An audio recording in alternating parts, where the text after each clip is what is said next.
This is baby food, baby nutrition. There are 14,000 babies that will die in the next 48 hours unless we can reach them. This is not food that Hamas are going to steal.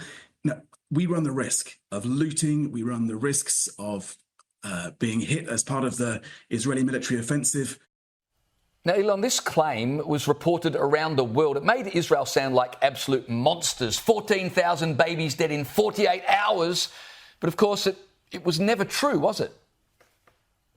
Has Tom Fletcher resigned yet? Has any government ordered his resignation for spreading the biggest piece of fake news this year that sparked a media panic around the world? It's ridiculous.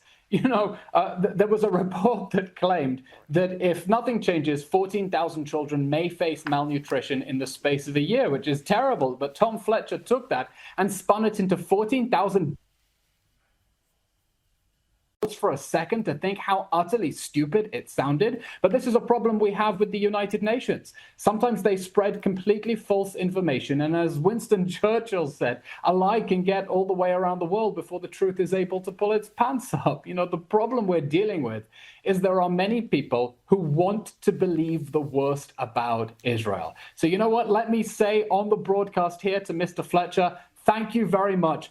Thank you, because you've proven what I have been trying to argue for the last 2 years, that there is no lie so ridiculous that if it's spread, people are not going to believe it about Israel. And I think this needs to be a cautionary tale for people. Sometimes when you hear news about Israel, take a deep breath and investigate it, because sometimes it's complete nonsense. Yeah, so dividing Israelis.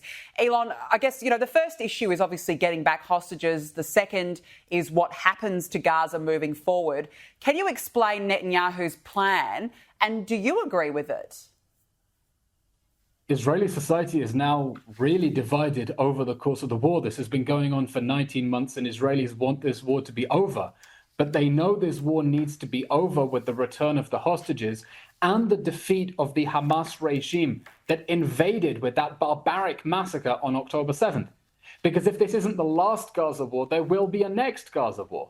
And the next Gaza war will be worse because Hamas will conclude the West will keep saving it from the wars that it started. Now, there are at least right now, and there's a real risk that Hamas could put a bullet in their heads at any moment. Now, Hamas is demanding a ransom for their release. It wants thousands of terrorists released from jail and an end of the war with guarantees that it can go back to building its tunnels and missiles, preparing for the next war. And Israeli society is divided. Some people say, pay any price, do what you have to do, get the hostages out. Other people say, including the government, we can't afford that ransom. The most important thing is to defeat Hamas. And those who say the only way we're going to get the hostages out is by putting military pressure on Hamas to force it to release the hostages. And I think the demand we need to hear from the whole world right now against Hamas is this war can end tomorrow, exactly the same way.